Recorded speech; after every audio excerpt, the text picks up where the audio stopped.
and Muslims are already kind of primed to be low profile because of things that are deep into the psyche of the Muslim American mind over post 9/11. What used to be called Islamophobia, anti-Muslim bias, is allowed to kind of flourish without being checked, without being controlled, without being.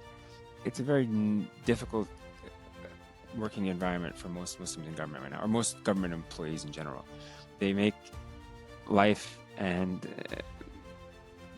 work and growth and all these things possible in this country, more than people can really give credit for. Just the missing middle is serve serve in public, not being an elected official, which again carries its own set of unique. I find it as a price of citizenship, to have the inclination or ability or desire to serve the public. There's a lot of bureaucracy, there's a lot of policy challenges, implementation challenges, financing. 5-6 years ago, we started a staff association at the Department of Transportation called Muslim Americans in Public. So membership maps is we don't collect dues because, again, we're fighting against culture, and as long as you identify as a Muslim and you identify as a public servant or wish to become a public servant in this country, our doors are wide open. He has stood in the heart of power and in the rubble of disaster. From the high-stakes rooms of the White House National Security Council to the front lines of crisis in Texas and Puerto Rico, Ahmad Maaty has navigated the levers of American power. As a senior economist, he shaped regulations that impact millions. At FEMA, he helped lead the response when catastrophe struck. But his most crucial mission began when he asked a quiet, powerful question.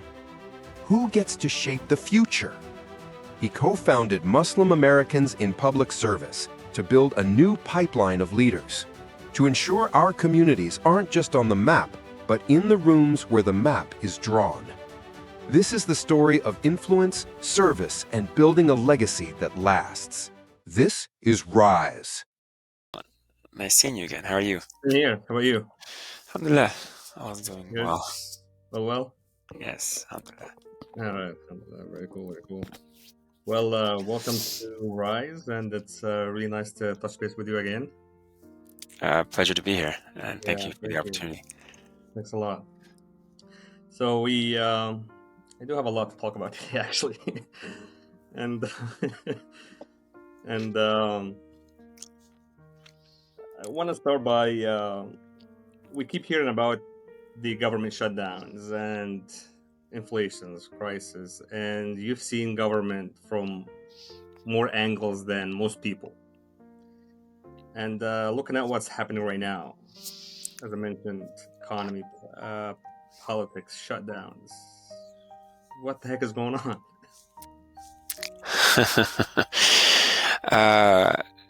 Well, thanks for having me on. I think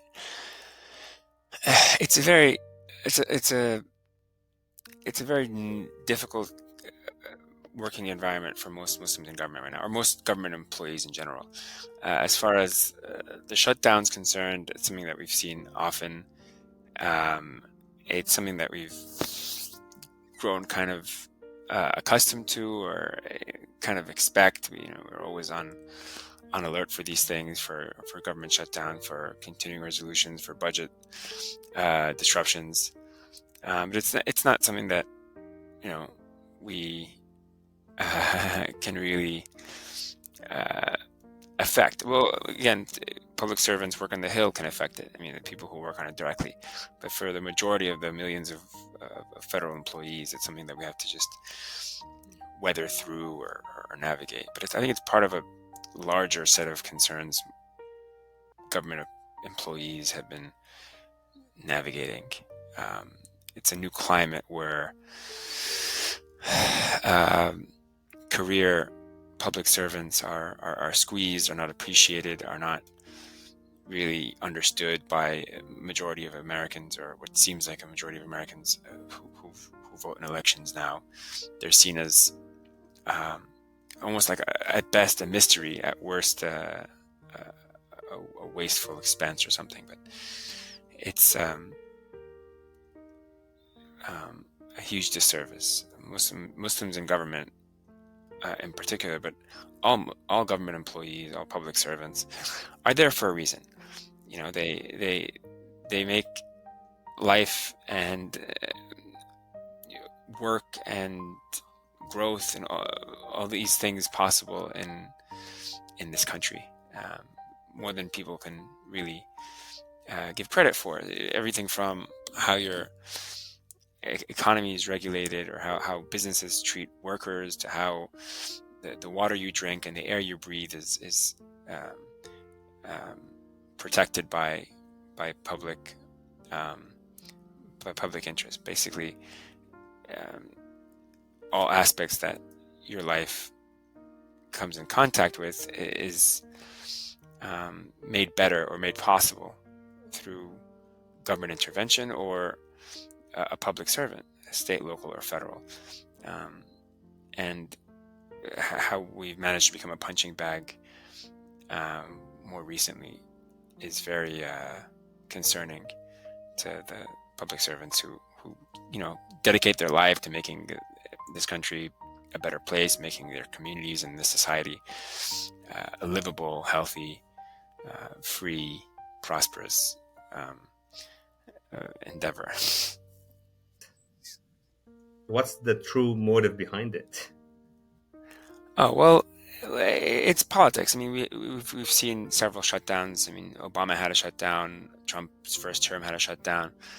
It's just a factor of, like I said, politics, partisanship on the from Capitol Hill, the relationship with the White House, how they can actually field to get their political goals or budgetary objectives across.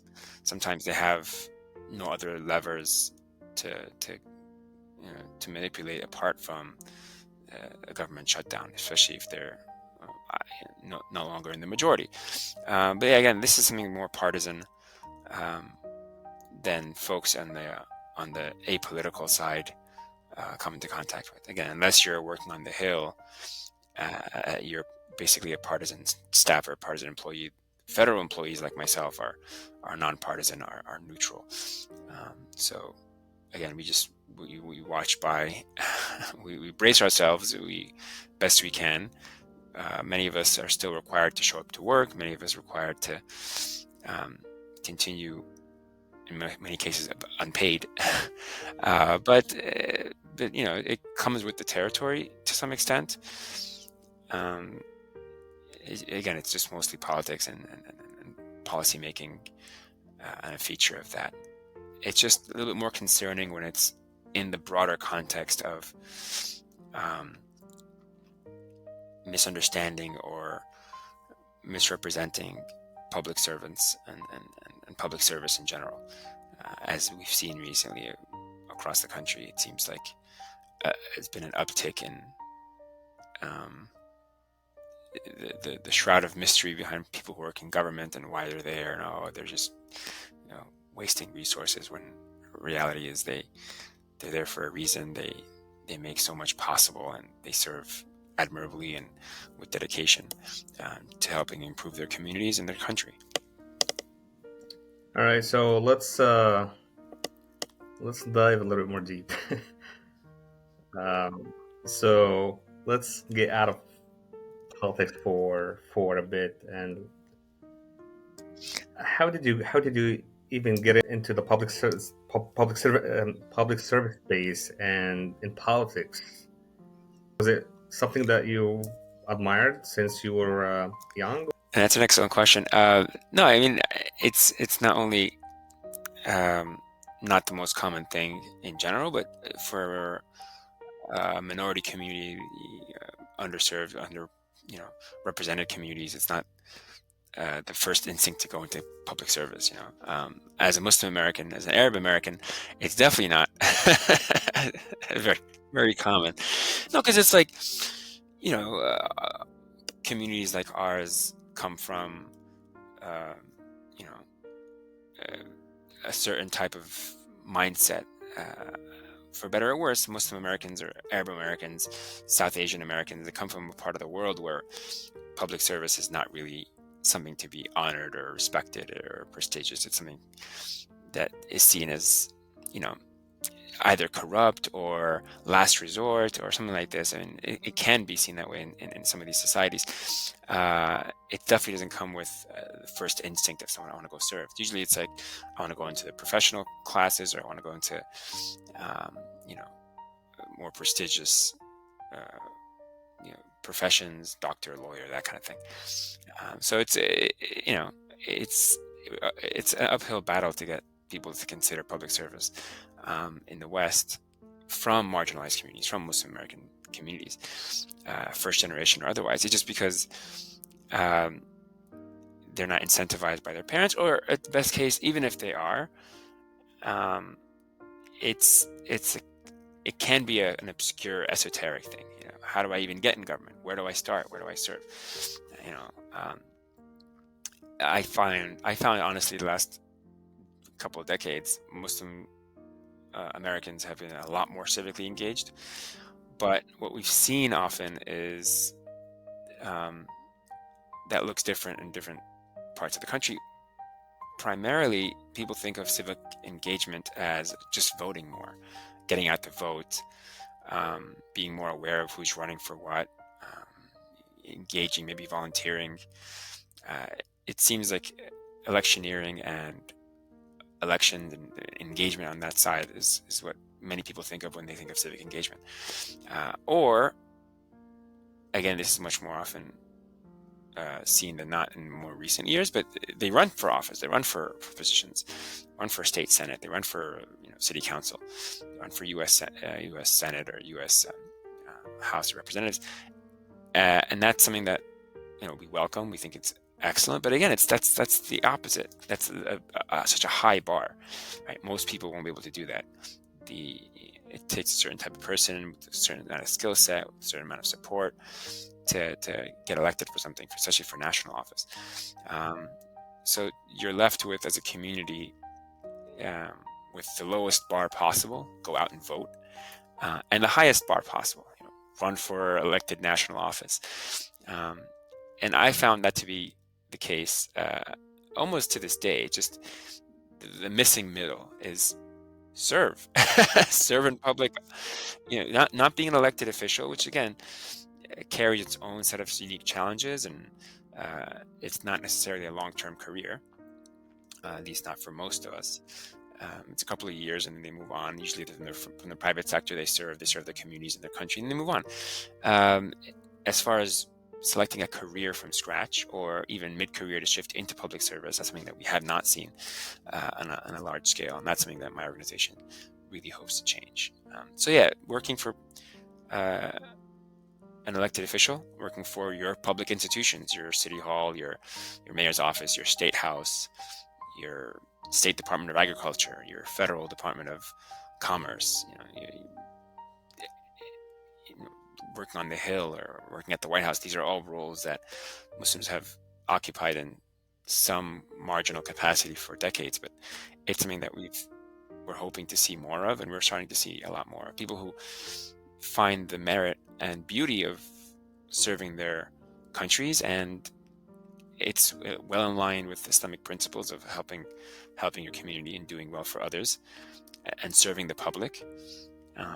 And it allows us to really contribute to this country in a meaningful way and in a broad way. And I find it as a price of citizenship, to have the inclination or ability or desire to serve the public, because it's such a broad avenue for contribution. You can work on being a district attorney, or a foreign service officer, or an engineer with the patent and trademark office, or working on local economic development. There's so many different areas of public service that attract a broad base of talent, and our community needs to see itself in those roles as much as possible. Oh, so back to the original question, how did I see myself in public service? Well, my father was a public servant. He worked for the United Nations for decades. He came to this country. Um, and I grew up in that environment. I grew up in um, seeing him and others at the United Nations and then eventually other uh, national or international institutions. And it was in the back of my mind. And having tried my hand at the private sector when I was in college in New York City, suffice it to say, it's not very inspiring. It's usually a cutthroat environment, not very.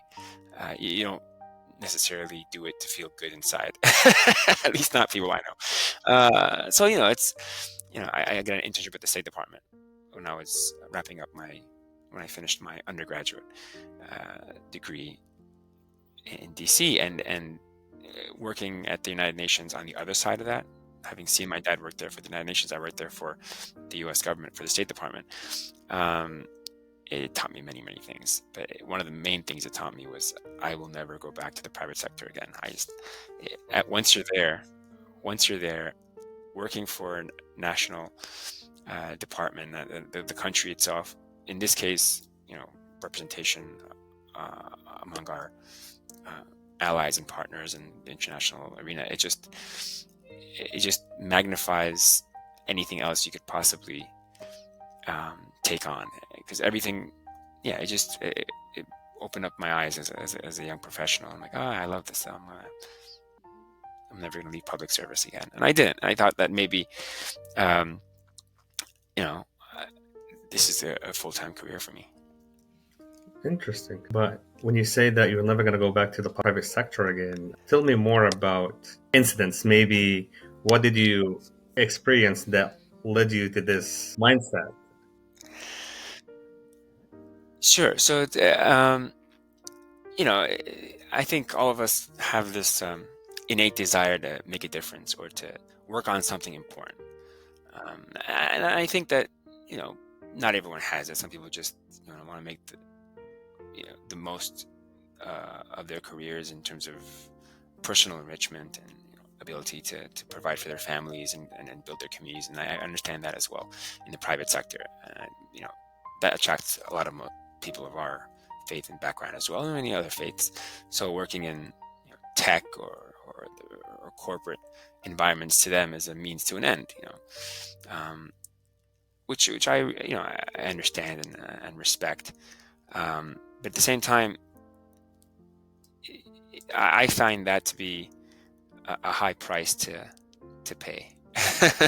So basically, you basically would, unless you really love what you're doing, and that's something that a lot of us see firsthand with tech startup people who start their own companies, or people who work for large nonprofits or very admirable corporations and companies that managing their organizations in a very admirable way. That's I think that's a minority, folks. Most people want to like what they're doing, and if they're in their ideal field, and that's not an issue. That's perfect for them. Someone like myself or others really care about the nature of the work. So it's not just working on something that doesn't give you personal fulfillment.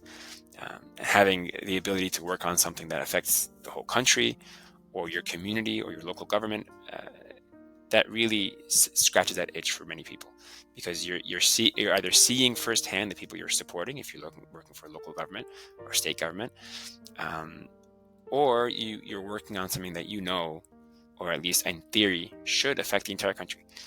And that gives your work a lot more, magnifies the importance of your work and the self-satisfaction you get.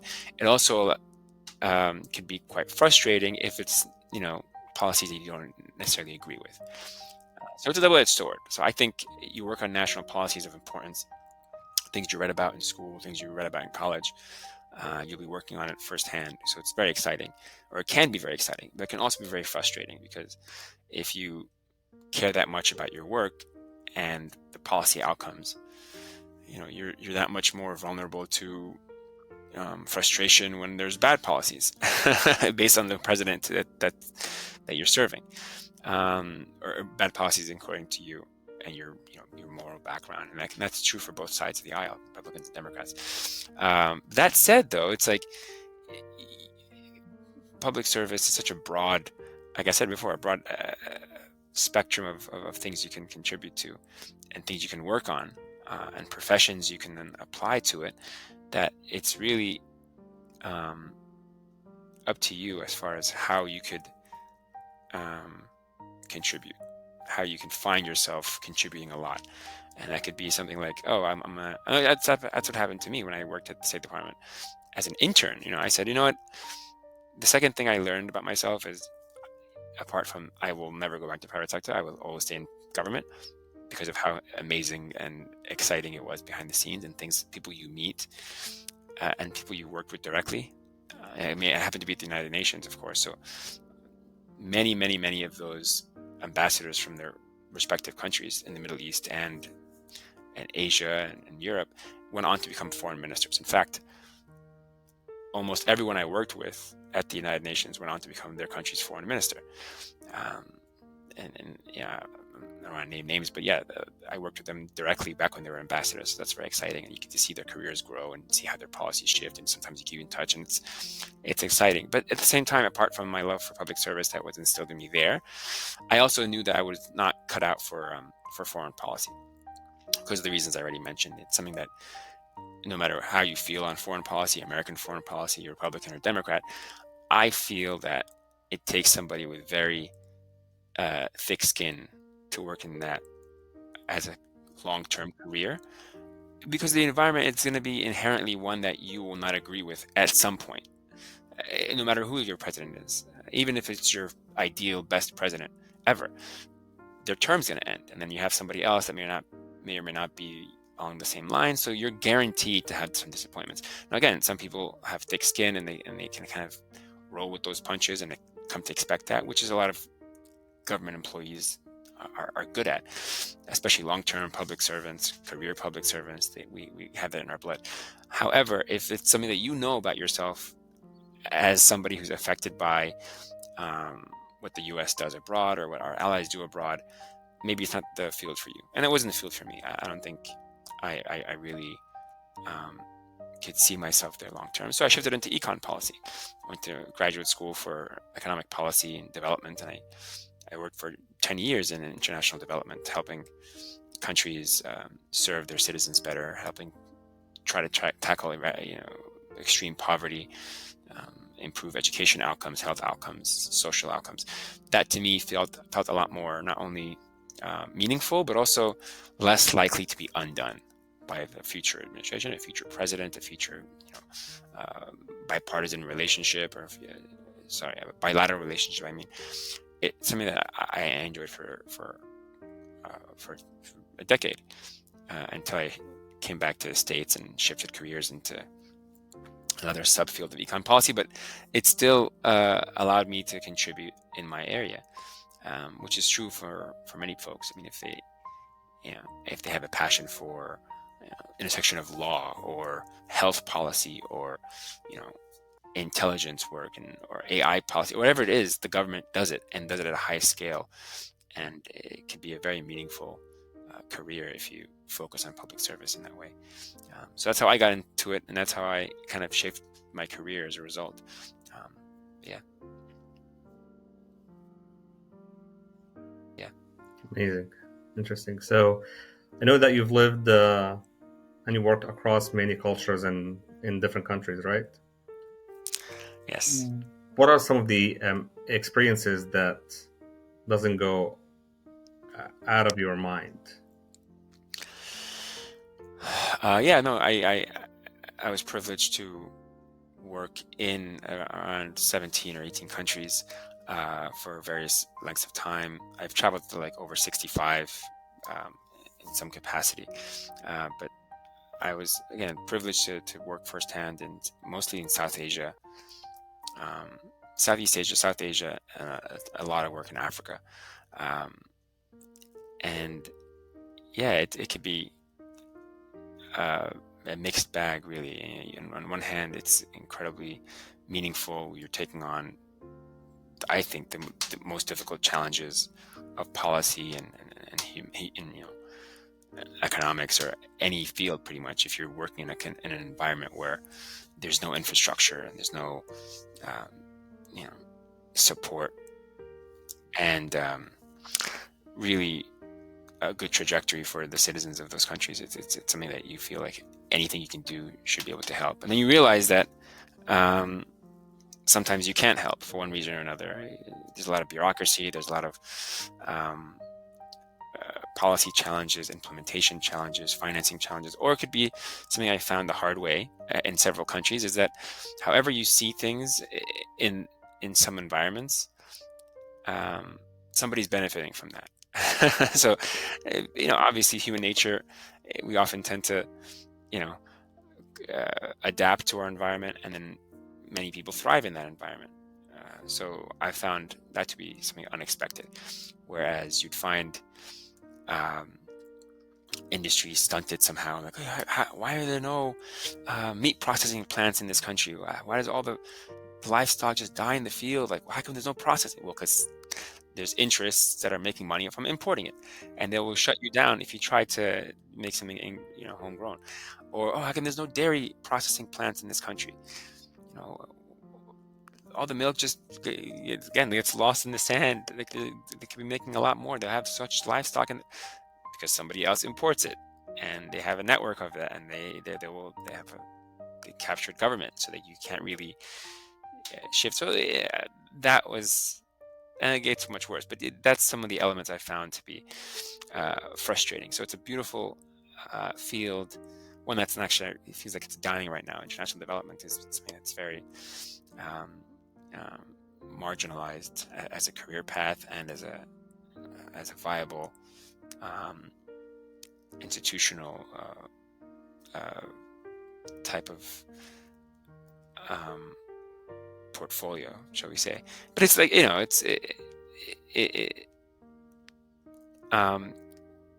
with the largest challenges that exist are obviously the most frustrating and the most difficult to achieve. So that the bigger you dream, or the bigger your ambition is to change something or to improve something, the more likely it is to fail, obviously. So that's something that you have to come to terms with. But things that have stayed with me, when I worked in North Pakistan after the earthquakes, seeing school after school be basically structured under tents, and the work that we did there to try to build schools to a public-private partnership model was something that I'm very proud of. Other systems that were also in need, fisheries, and when I worked in Mauritania, the amount of development that major industries needed, and that they had no infrastructure to build on their own, was something that was very frustrating, and especially when it comes to interaction with European powers or the Western powers. You have some countries that have no ability to capture their own fish, because just offshore Europeans or Western industry are just fishing there freely, and then when you find, some of these Western companies and European countries are giving a lot of money to do this, and they're giving them grants, and in some cases, but then they never use those grants. And so they're not able to take advantage of their own industry, and they're not even using the funds. It's just like, what is going on? So there's, again, like I said, it's a very challenging environment. Do you think this is because this is pure corruption within those countries? In some cases, it's corruption. In some cases, just lack of administrative ability, lack of capacity building. Some countries have a very difficult time in breaking through and growing more than where they need to. And a lot of analysis and theorizing has been offered as to why that is. And I think we have a good sense of what it takes to grow at this juncture. I mean, the literature there has come a long way. Evidence-based interventions have come a long way. So a lot more, I think, can be done now than as it was decades ago. But again, the field itself is shrinking. I mean, USAID doesn't exist anymore, among other agencies. So it seems very much of a challenge. But yeah, that's not to go into the rabbit hole of international development, but that was my career for 10 years. And I think that really spoke to public service in general, trying to take on issues and challenges of national importance or international importance. Knowing that you're going to fail, or most have failed, or it's unlikely to succeed, at least not easily. So that, that's just, I think, one of the more extreme examples of public service as a career path. But then the same can be true of domestic policy. If you're tired of seeing Americans struggle with the existing healthcare infrastructure in the country, and high prices for this and high prescriptions for that. So it's like these are also many domestic challenges that many smart people go in to solve, and it's an ongoing thing. So it's not just to isolate international development or international issues. A lot of issues at home are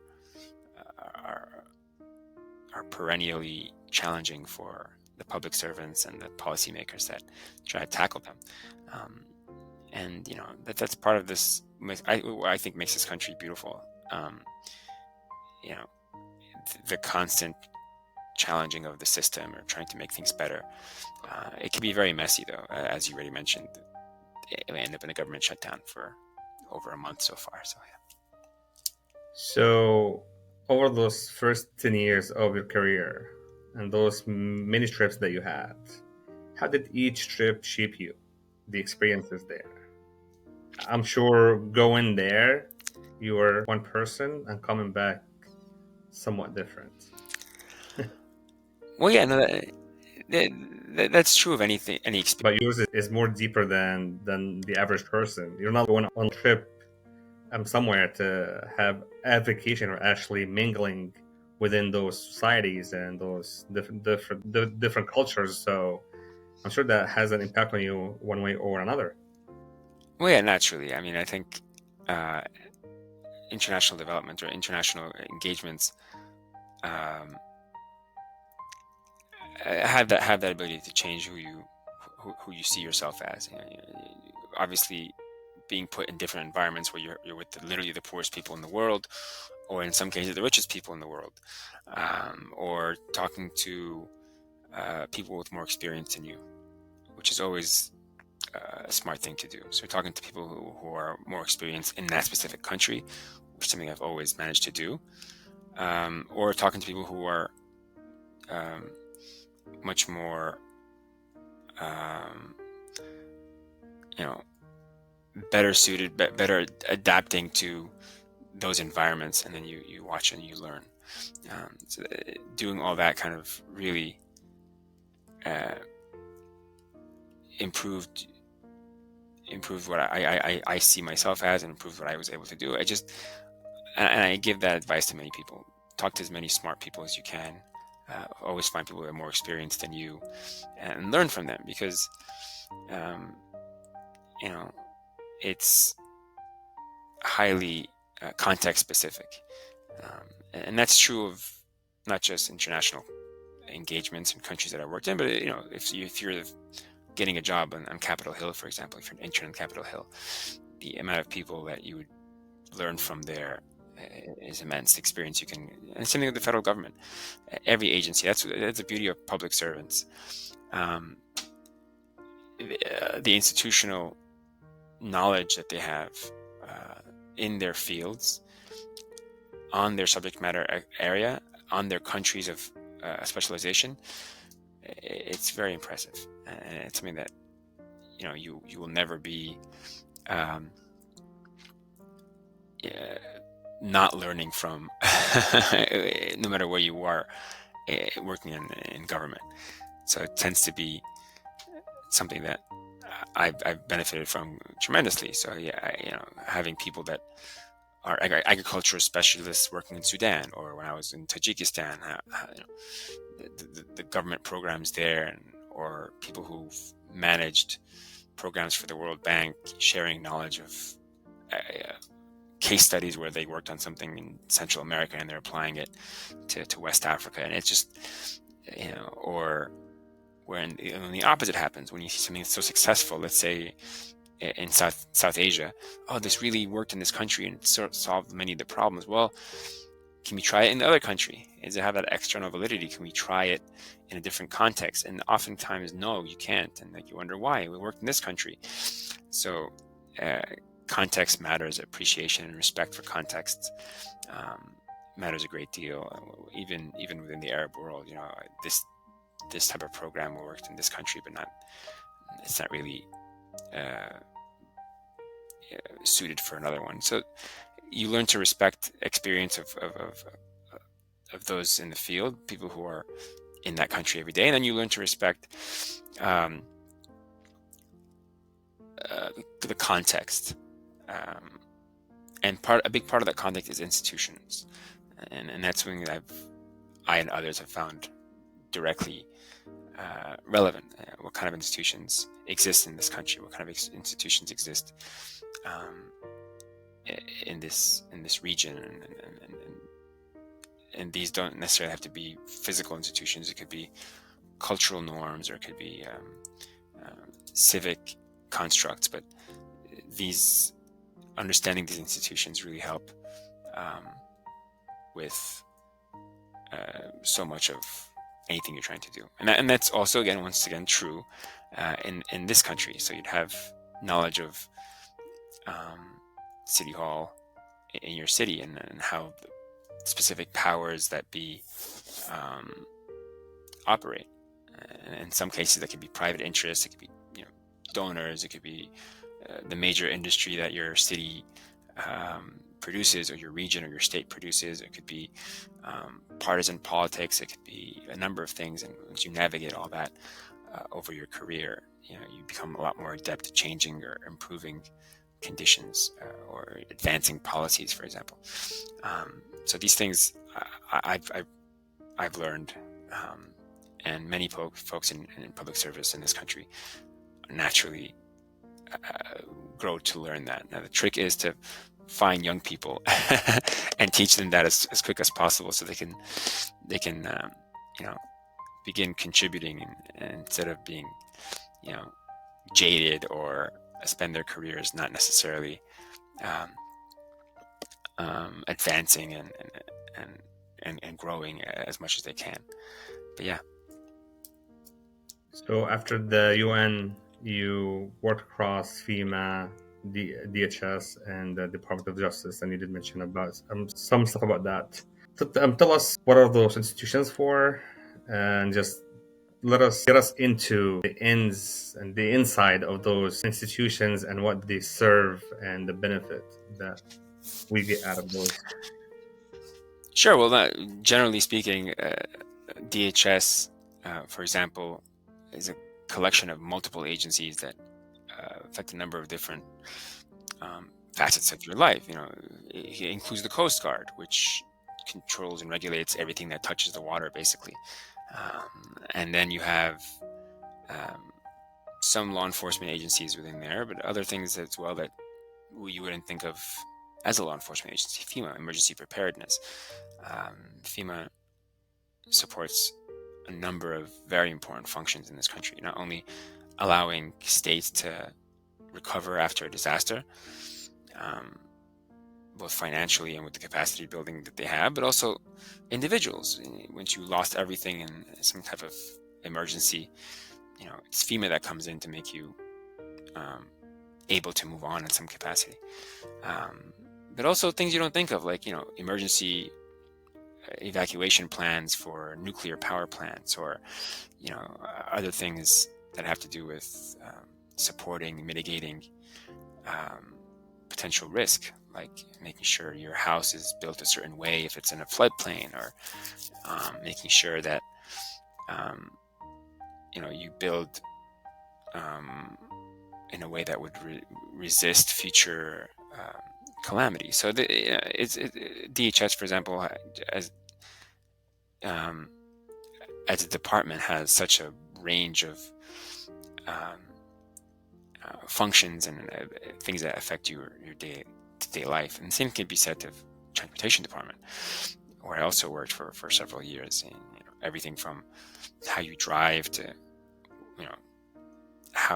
how your food products, energy comes to you, or how you fly somewhere, or you take a train somewhere, or it's all related. It's not only because you as a citizen getting around this country, it touches DOT regulations 100 times, but also how everything gets to you, hazardous materials, energy products, oil, gas, everything, how your stove turns on, to how your lipstick or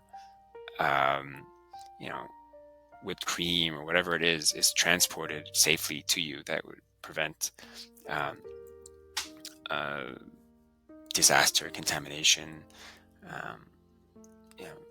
a number of nasty things that could happen to your community, your homes, all that stuff, based on various levels of risk.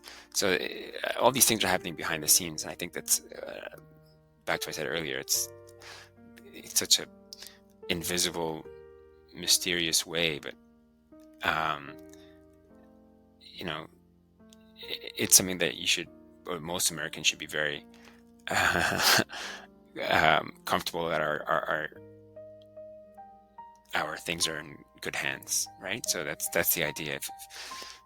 If there's a career civil service behind all these important questions, of experts, of scientists, of engineers, of people who study these things, people who've worked in these areas for their entire careers to help design and develop the rules for the whole system. And in my personal capacity, I worked in a lot of these regulatory shops. So I was an economist working on a lot of these regulations that touch people's lives, and that's something that I found very fulfilling, because unlike with international development, where you're seeing firsthand people that need help, and you design a program or project to help them specifically. Sometimes they're national projects, but for the most part, they're designed with some communities in mind, and you can see the effect or lack of effect sometimes in those communities. But in national policy in this country, for the regulatory portfolio that some of these departments advance, you may not see much of the folks you're trying to help. They're national programs. So it really makes my job as a regulatory economist exciting, because you're trying to cut through all that. You're trying to make the end user real. You're trying to say, well, what will this regulation actually do? Who would it actually impact? How would it affect, families, or the marginalized communities, or large corporations, or small companies, or other economic impacts, other effects of small businesses. They're all kind of considerations that are taken very seriously behind the scenes, and it requires someone like myself, a regulatory economist or a regulatory team, to do their best to estimate, to impact, to mitigate what the rule will end up doing to the country, to communities, to states. So that's why I say it's very fulfilling as well. Although again, you don't see firsthand the results of your work, you are tasked with estimating it and bringing it to the fore, and bringing it to the attention of policymakers and government officials. Say, hey, look, if you're going to change this policy, this is what likely impact it will have. It will reduce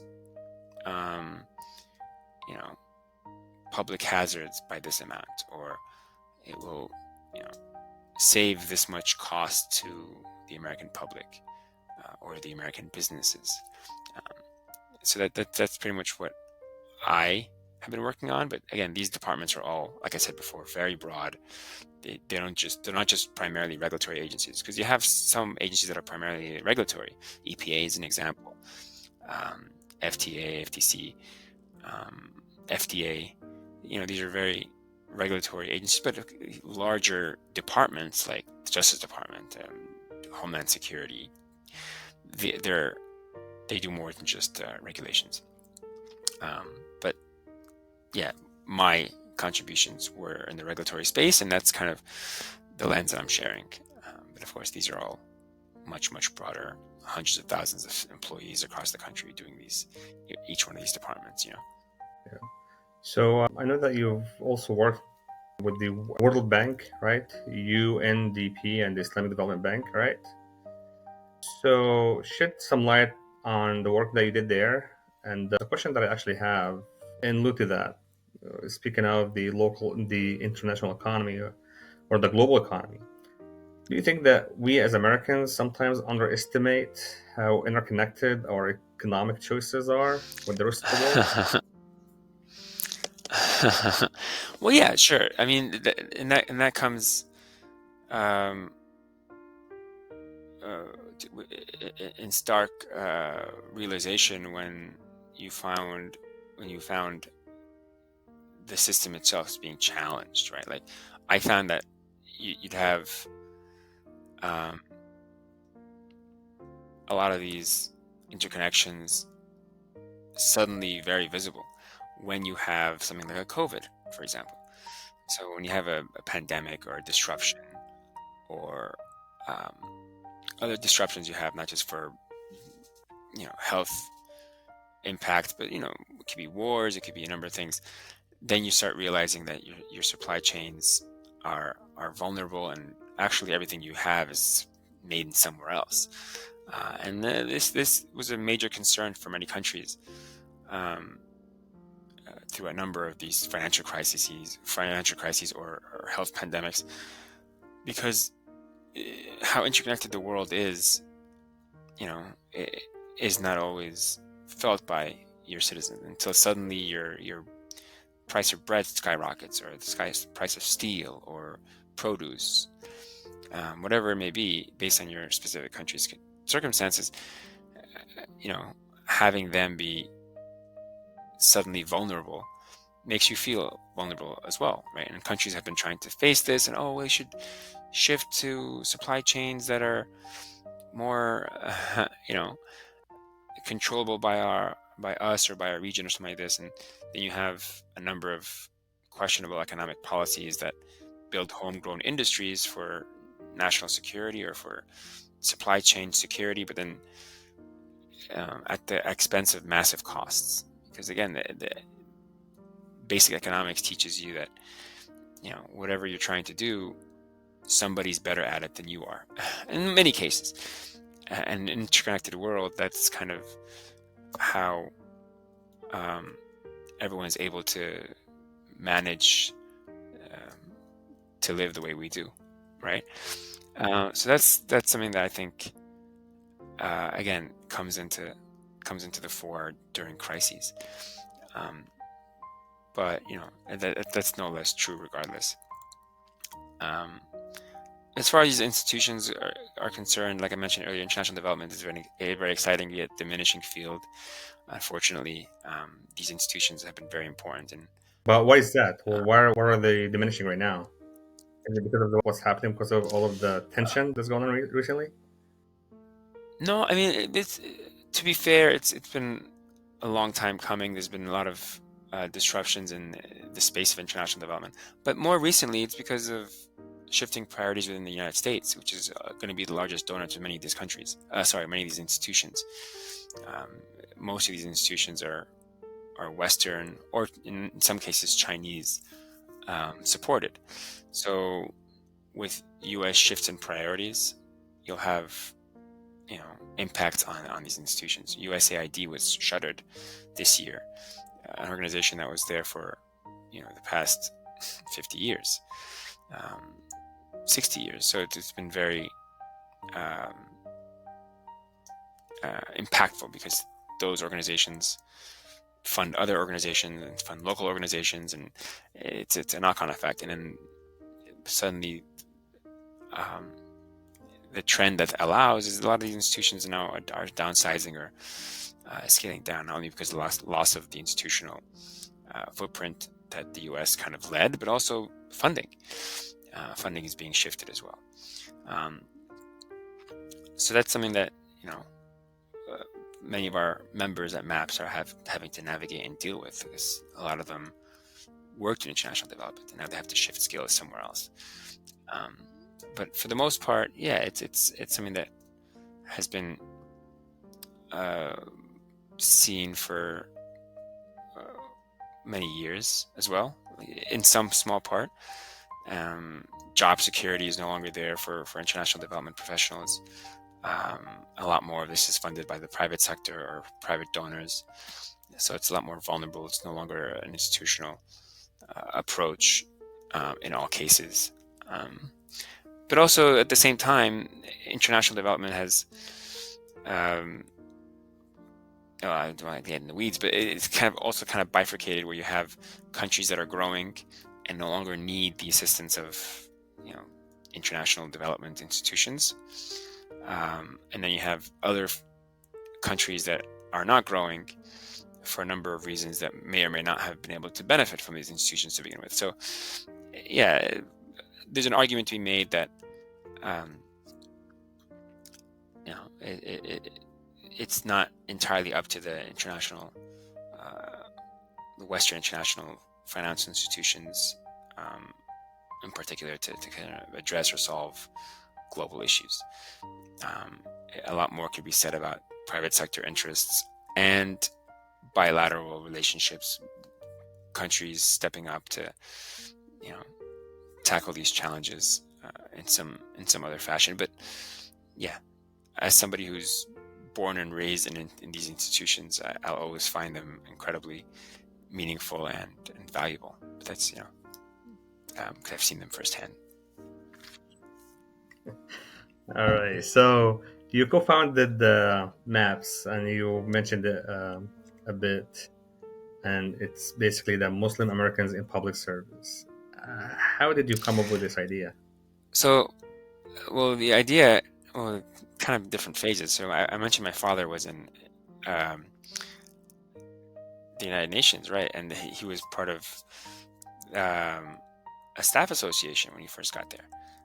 He helped organize it. He led it for some time, and that kind of showed me what staff associations of Muslims in government or Muslims in public service could achieve. And I took it entirely for granted. When I was exposed to that, and then fast forward a couple of decades, when I was in government myself, I realized that was something that not everybody had, at least not in the federal government in the United States. So we kind of realized a gap was there, and this is not unique to the Muslim American community, but it definitely excluded the Muslim American community. A lot of the staff associations, awareness of what was then diversity efforts, it was including almost everybody except for Muslim Americans. And as an important and very historic community in this country, Muslim Americans, I felt, should be a lot more seen, a lot more supported, a lot more visible. Why do you think the reason for this kind of exclusion? Well, it could be a couple of reasons. One, it's a factor of, it could be small numbers. So in best case scenario, it's not an institutional thing. It's just, happens to be not enough Muslims work in that agency or in that field. The second thing is Muslims are naturally low key. So government employees in general are low key and kind of neutral, keep your head down, because that's the nature of working in government and as a career civil servant or as a career staffer. And Muslims are already kind of primed to be low profile because of things that are deep into the psyche of the Muslim American mind over post 9/11 decades. So you have, again, an invisible group of people, and Muslims within that group are particularly invisible. So that's the second factor. So one is low numbers. Two is, people are just keeping their head down, not identifying, not type of organizing anything.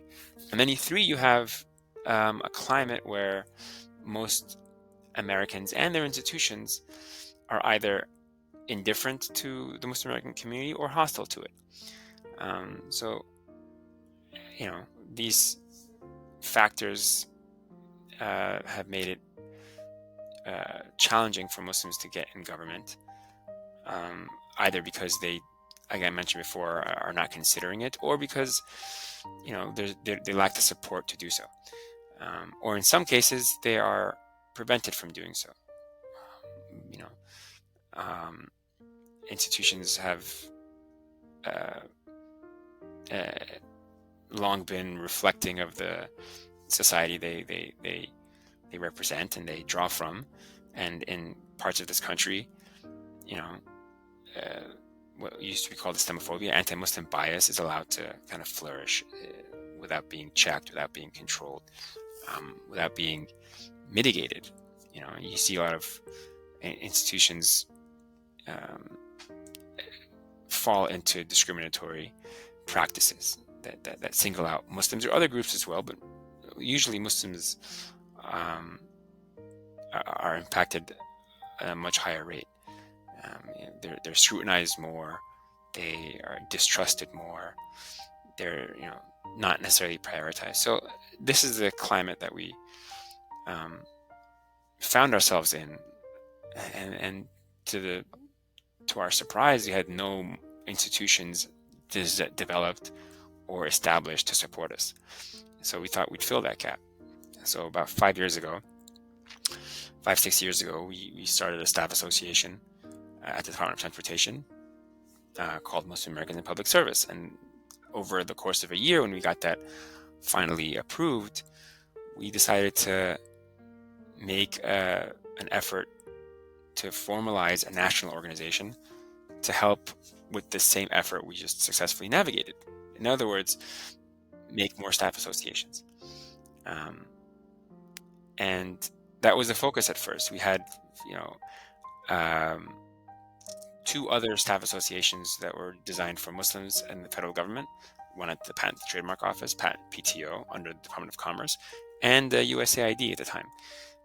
They were established 2011 and 2013, respectively. So we started one that was not exclusively, but explicitly for Muslims and other staff as well, but allies and any employees in these federal agencies, but something that can help Muslims in particular navigate those departments. And then 9 months later, we launched a national organization, not just to help staff associations get formed, but also supporting and empowering Muslims in all levels and branches of government. And that's what Muslim Americans in Public Service tries to do today. Give me an example of how you're empowering Muslims in the government sector. So once we launched 5 years ago with 3 parts of our mission, right? 1 is professional development, 2 is community building, and 3 is policy and advocacy. And how that works in practice is, for example, professional development. Like I said, it's a field that not everyone naturally gravitates towards, and that not usually successfully navigate within. So that's something that we wanted to address immediately. So you want to work for City Hall? Where do you start? You want to work on the Hill? How do you get in there? You want to work with the federal government? How do you get towards the finish line successfully? If you want to join the Foreign Service, if you want to get a career job in the federal government, all these things are not naturally easy to navigate. So MAPS goes out of its way to identify subject matter experts or resources that can kind of show you how to do it, show you the ropes. and we do it in a very organized fashion. We have member-only services and programs that can help you either enter in or navigate or excel or advance in your public service career at all levels and branches of government. So that's the professional development component. And we do that through things like resume reviews or one-on-one mentorship programs and support for how to do well in an interview, how to submit an application, how to get in various branches of government that require different types of resumes, different application, different materials. We walk you through all that. And then you have additional mentorship with people who are very senior that can talk to you about overall the holistic picture of your career.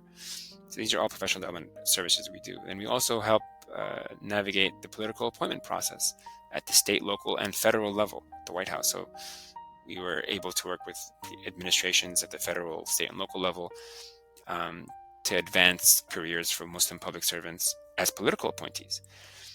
And then we're also connecting folks to each other who have ran for office to help understand that process. So the entire holistic experience as a Muslim in government, we try to support, advance, and facilitate. That's just a third of our mission. The other third is community building. You want to see people that look like you, either in the same room or on a Zoom here and there, based on statewide communities we've established, or it could be the national community we've established. But community building is key. You want to be able to see others, ask them questions, share jobs with each other, get to know each other as a community that's there for each other during thick and thin. We've come together through all difficulties that we've seen over the past couple of years, and that's been tremendously meaningful for our community to be able to do that in general. But in particular, we have this idea that you should be able to connect with people based on where you live, where you work, and what you do. So where you live is the state communities. Right now, MAPS has state communities in New York, New Jersey, Massachusetts, Michigan, California, Texas, Illinois, with many others in the pipeline. And these are communities that are consisting of federal employees in those states, local government staffers, city hall staffers, state house employees, and they help each other because it's an ecosystem. You can be working for the governor now, and next year you're a White House employee, or you can work for the White House, and next year work for your hometown city hall. It's an ecosystem. Having ability to connect based on that is very important. So that's based on where you live. Based on where you work is, we had established over the course of the past 4 years, up until this January when they're all unceremoniously suspended, we had Federal Employee Resource Group, like I mentioned. We had formalized communities of MAPS chapters at a number of federal agencies, including Department of Transportation, Department of Commerce, Department of Labor, Department of Justice, Defense Intelligence, FEMA, and the Executive Office of the President itself. So MAPS had a chapter at the White House. So these were hugely beneficial to staff because they were people that were in the same agency as you, people with the same security clearance, people with the same backgrounds. So it was very helpful, and it's something that we hope to see built at the state and local level as well. But that's based on where you work. And finally, based on what you do, we have communities of practice. So we have things that support professionals based on what they do as a common thread. So all the Muslim lawyers in government, in all levels and branches of government, have a community of practice that we run. People who work in national security, state, local, and federal, be they law enforcement, intelligence, foreign policy, we have a community of practice for them, which is very active as well. We have others for economists, engineers, health policy professionals, education policy professionals. And that's important too, to have kind of a soundboard for people within your specific career. So again, based on where you live is the state chapters, based on where you work is the employee resource groups, and based on what you do is the communities of practice, and that's community building. And that's a huge part of what we do. And finally, we have policy work, which is basically advocating conducive environments. That's all. Making sure that your institutions remain discrimination free to the extent possible, making sure that they appreciate and recognize their Muslim employees that work for their institutions.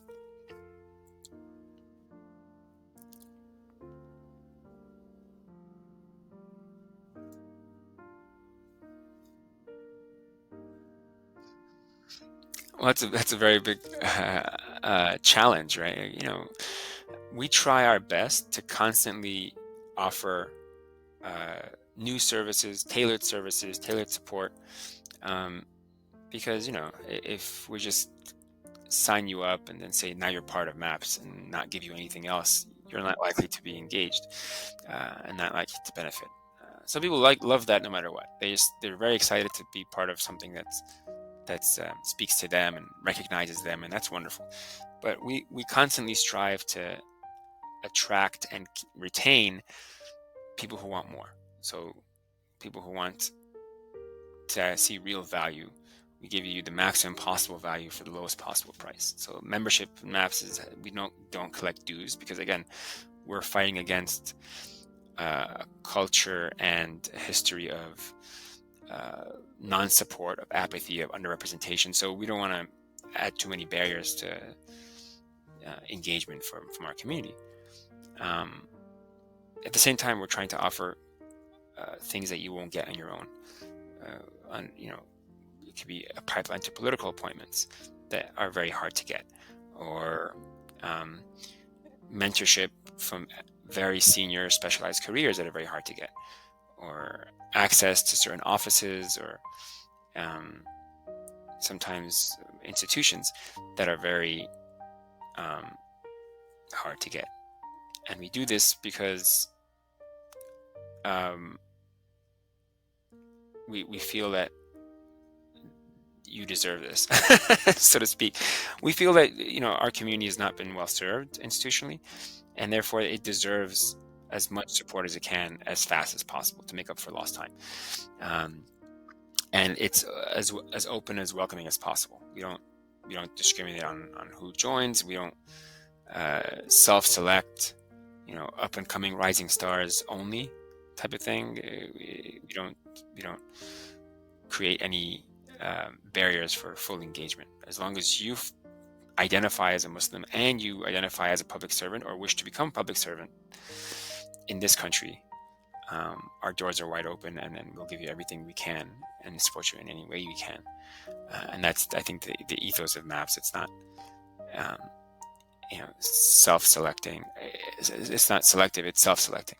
So people who identify with our mission or our community are more than welcome to join and engage and benefit and thrive. And those who don't, wish them well. We're not trying to build an army or anything. It's people who are doing fine on their own without the assistance of MAPS. We tip our hat to you and say, keep doing the great work. But for everyone else who's considering entering the career, or wanting to stay in this career or in this field, we just think you need more support, and we're happy to offer it. From all of the meetings and the gatherings within all of those communities, do you think the culture inside the federal agencies is changing, or do you think we still have a long way to go for us to get in? Well, that's a good question. We have, like I mentioned before, this swing of administrations, right?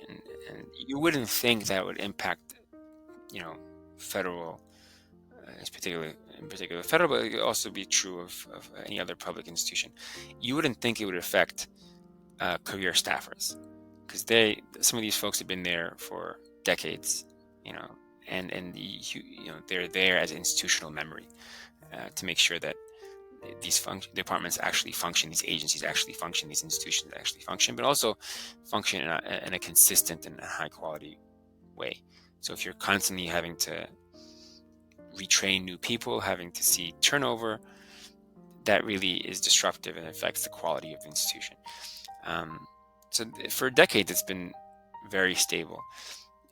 And I think it's been a lot more vulnerable of late, definitely in the past year, where you see, again, public service under assault, public servants under assault, seen as something you can easily fire a third of, or 20% or 15% of it. It just haphazardly, something to me is, and many other public servants, is wild, because these are institutions that fight for the exact, in many cases, the exact right size of their teams, and they fight for every role, every position. Redundancies are kind of avoided as much as possible, and for you to just, we're going to cut it by third, or it just, to me, it's not precision as a priority.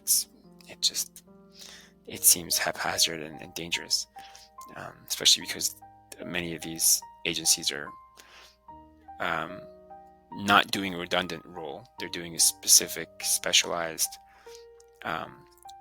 key function that will impact a state, an economy, the country. These are wildly important national programs sometimes, or agencies or departments.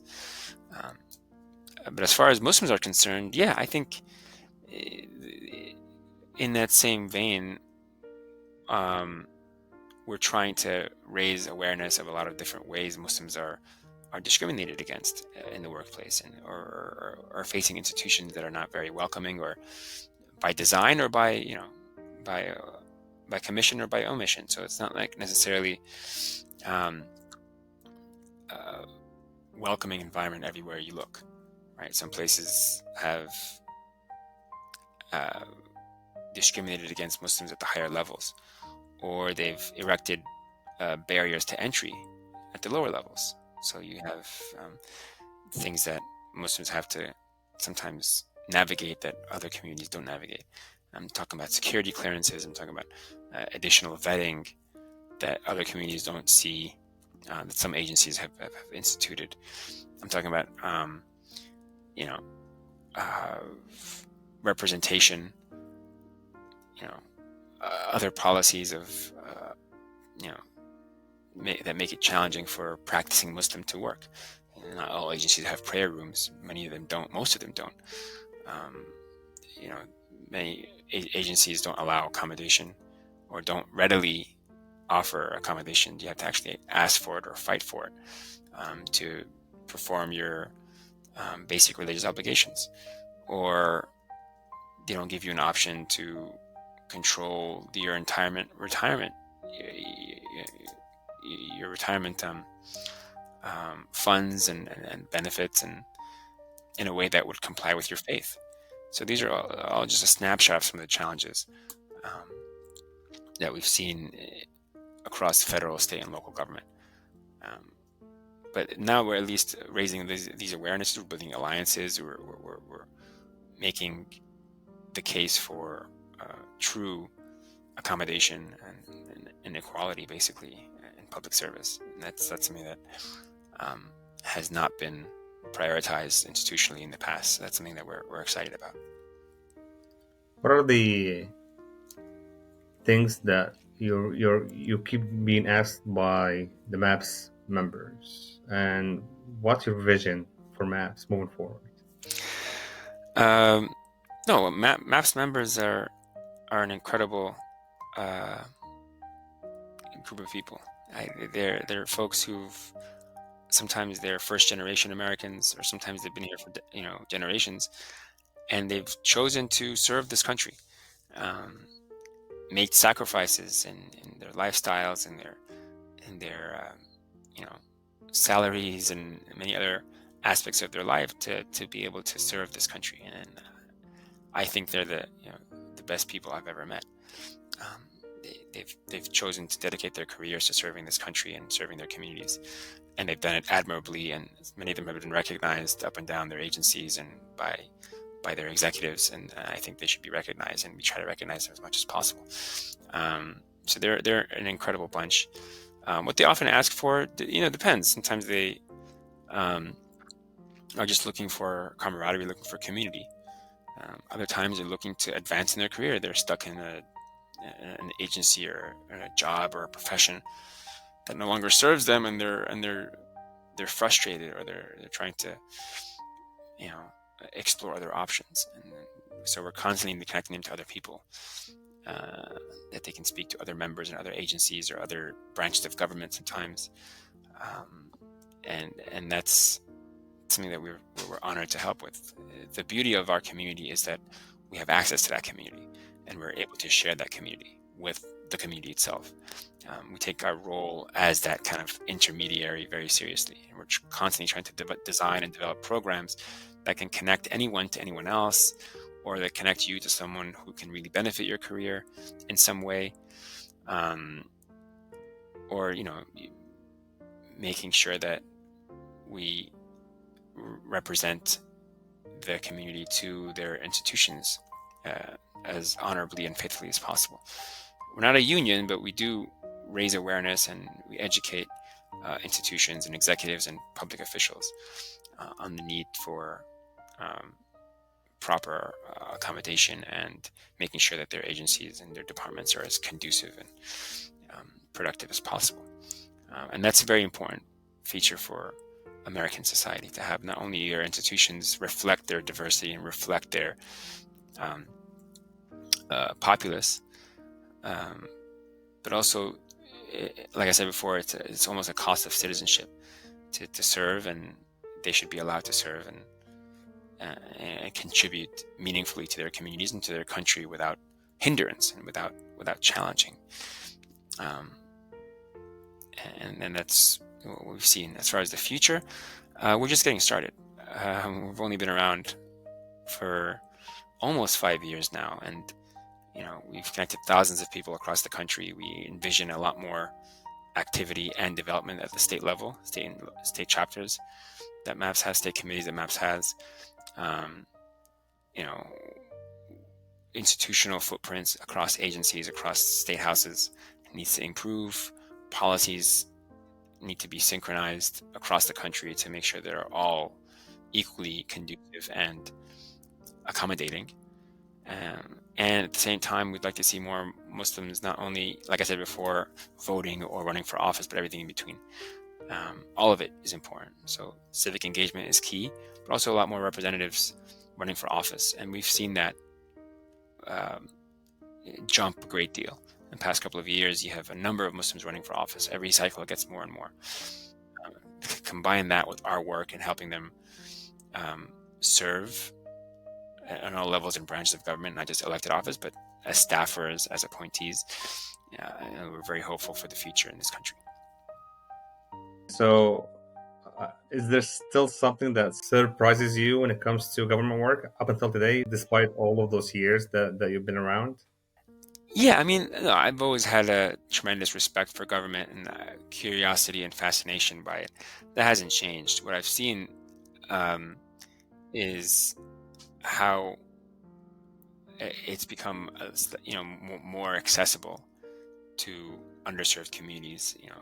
These institutions have been not necessarily welcoming to, representation of all. And having seen a little bit more of that has been very exciting and very interesting. For example, the past administration made an effort to recruit not only political appointees, but I guess, for the most part, political appointees, because they have a direct control over that, of first-generation college students. And that was exciting, or first-generation Americans. And that's something I've seen in my experience in the past, people who are, and those who went to community colleges. That's something that the previous administration had prioritized to ensure equality of access, and I thought that was fascinating. So not just having more people of color, more Muslims, more religious minorities, more, really the diversity that this country is possesses, but reflected in its institutions, but also people that would never have seen themselves in government. And somebody like myself, who never saw themselves in government when I first entered at the State Department, I'm particularly impressed by that and keen on continuing that, because it's not like we're supporting people in their enrichment. We're supporting people in their essentially their sacrifice to help the country and help their communities. So it's it's something that makes us tremendously proud, and we're very hopeful at the same time. Awesome. Two last two things. If you had the full freedom, no red tapes, no politics, what would be the one policy that you would pass tomorrow that would change people's lives? That's an excellent question. So MAPS doesn't touch foreign policy, and they don't necessarily engage on public policy beyond supporting Muslims in government.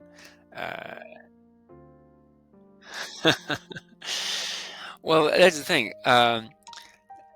In that context, I've met obviously hundreds of people with different views from myself. And one thing I found over the past couple of years, because we have a number of different avenues for member engagement, for chat groups and so on, and in-person discussions, on particular policy, I was, like many people, very confident and self-assured in my views before you meet a lot more specialists, and then sometimes you realize that you don't know anything about that issue.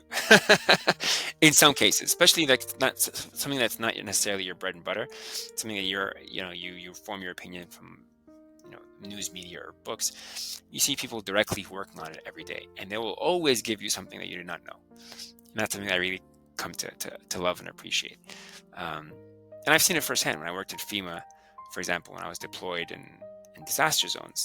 I'd watch the news that I thought was very reliable, covering the situation I was walking in every day, and it was completely off. And sometimes it's not the case, but many times you find yourself appreciating direct experience more, subject matter expertise more, and lamenting the fact that it's not as widely known and widely appreciated. So having seen people on the inside of these things for as long as I have, I have so many of my opinions and policy ideas challenged. But that's what we do as public servants. We acquire the best possible information to share with our principals, to share with public officials or elected officials or government executives. And so a lot of that has to do with sometimes challenging misconceptions or changing misconceptions and making sure the best, most accurate information is channeled upstream. So it's a very long way of answering and saying, there are things that I think maybe would change for the better overnight.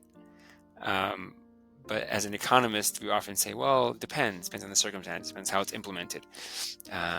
It works in this context, but not in this context. It worked great in this country, but it failed miserably in this country. So the more you appreciate that, the more you kind of become less gung-ho on any specific policy, and more supportive of institutional approaches.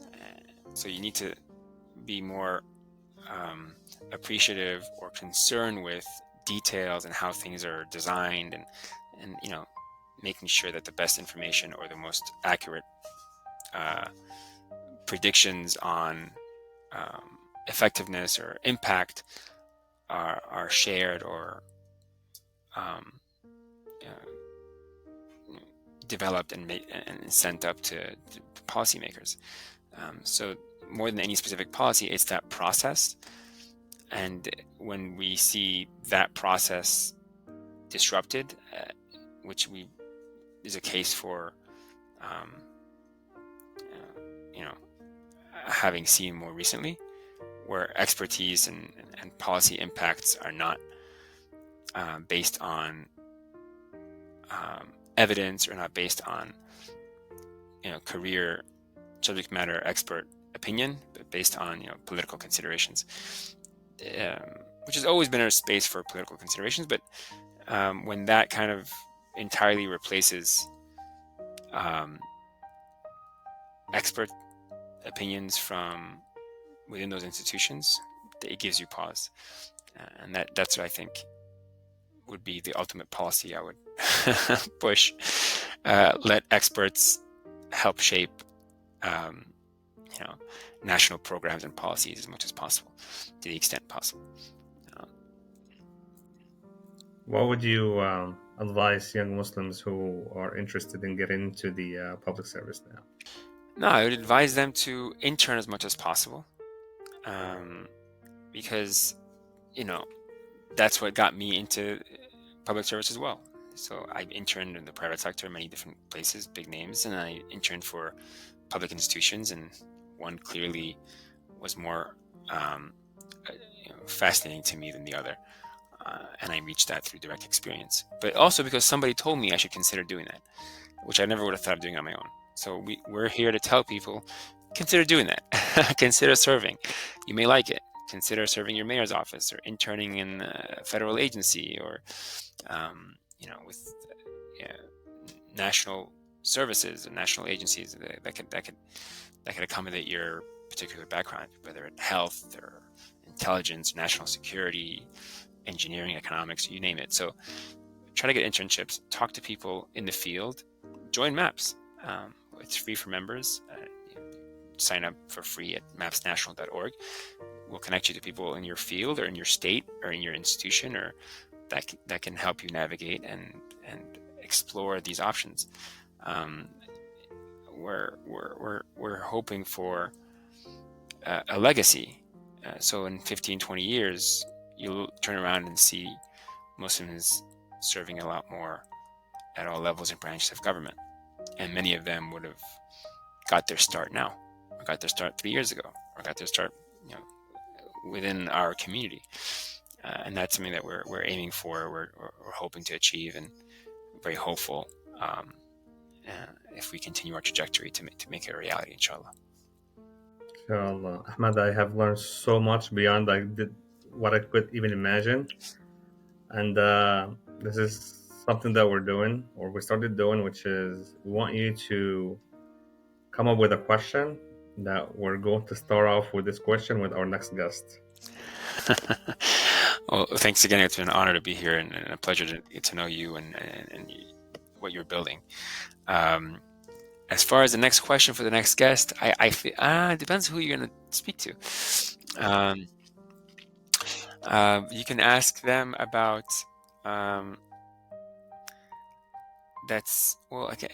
okay. So one thing I tell a lot of our senior public servants who are volunteering as resources or speakers or mentors in some capacity is, what would you tell your younger self that you now see as a valuable piece of advice? So it's usually like looking at a retrospective. And also, what would you